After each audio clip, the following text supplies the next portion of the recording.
Telugu cinema का वो कलाकार जो पर्दे पर आते ही लोगों को हंसने पर मजबूर कर देता था। ना जोर से चिल्लाता था, ना गालियां देता था, फिर भी उसकी एक मुस्कान से लोग पेट पकड़कर हंसते थे। नाम था ब्रह्मानंदम। एक ऐसा नाम जो सिर्फ कॉमेडियन नहीं, एक इंस्टीट्यूशन बन गया। आज हम आपको बताएंगे एक स्कूल टीचर से साउथ इंडिया के सबसे बड़े कॉमेडियन बनने वाले इस कलाकार की पूरी कहानी। ब्रह्मानंदम का जन्म 1 फरवरी 1956 को आंध्र प्रदेश के सत्तेनपल्ली, गुंटूर जिले में हुआ था। उनका पूरा नाम है ब्रह्मानंदम कनघंटी। वो एक सामान्य मध्यम वर्गीय ब्राह्मण परिवार से आते हैं। उनके पिता एक किसान थे और परिवार में 7 बच्चे थे। बचपन से ही ब्रह्मानंदम को कॉमिक एक्टिंग और मिमिक्री का बहुत शौक था, लेकिन परिवार की आर्थिक स्थिति कमजोर थी, इसलिए उन्होंने बचपन से ही मेहनत करना सीख लिया। ब्रह्मानंदम ने अपनी स्कूलिंग गुंटूर से की और फिर आर्ट्स में पोस्ट ग्रेजुएशन किया। इसके बाद वो एक तेलुगु लेक्चरर बने और अत्तिली के सरकारी कॉलेज में पढ़ाने लगे। शिक्षक के रूप में भी वो स्टूडेंट्स के बीच हंसी और सकारात्मक ऊर्जा के लिए मशहूर थे, लेकिन उनके अंदर कहीं ना कहीं एक कलाकार छिपा हुआ था जो फिल्मों के जरिए दुनिया को हंसाना चाहता था। कॉलेज में पढ़ाते समय ही उन्होंने लोकल स्टेज शोज और थिएटर में हिस्सा लेना शुरू किया। ब्रह्मानंदम की कॉमेडी और एक्सप्रेशन इतने असरदार थे कि हर कोई उनका दीवाना हो जाता था। इन्हीं शोज के दौरान उनकी प्रतिभा पर तेलुगु फिल्म इंडस्ट्री के मशहूर डायरेक्टर जाति रत्नालु का ध्यान गया। उन्होंने ब्रह्मानंदम को अपनी फिल्म में ब्रेक दिया और यहीं से फिल्मी सफर शुरू हुआ। 1987 में आई ब्रह्मानंदम की पहली फिल्म थी आहाना पेलंता, जिसमें उनकी कॉमिक टाइमिंग ने सबका दिल जीत लिया। इसके बाद उन्होंने कभी पीछे मुड़कर नहीं देखा। आज तक उन्होंने करीब 1000 से भी ज्यादा फिल्मों में काम किया है, जो उन्हें Guinness book on off world records में दर्ज कराता है, एक ही भाषा में सबसे ज्यादा फिल्में करने वाले कॉमेडियन के रूप में। ब्रह्मानंदम ने कई यादगार फिल्मों में कॉमिक रोल निभाए, जैसे रेडी,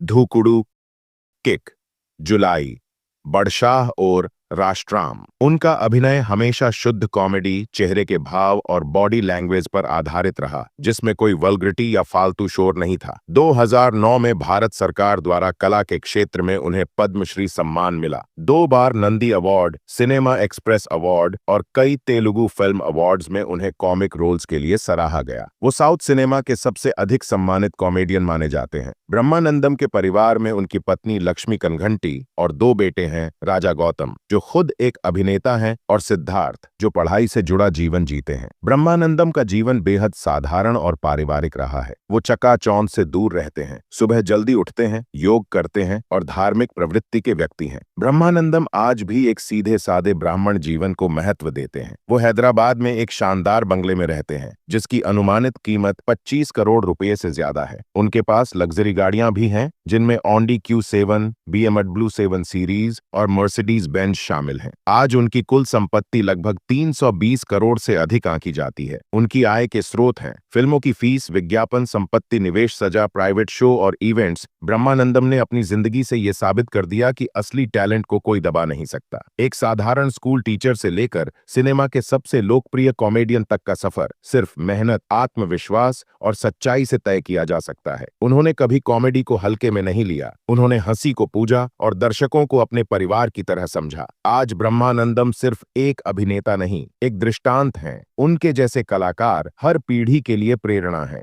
अगर कभी दक्षिण भारतीय सिनेमा की बात होगी तो ब्रह्मानंदम का नाम हमेशा इज्जत और सम्मान के साथ लिया जाएगा, क्योंकि उन्होंने न कभी हीरो बनने की कोशिश की, न विलेन बनने की चाह रखी। वो हमेशा लोगों के चेहरे पर हंसी लाने के लिए जिए और आज भी जिए जा रहे हैं।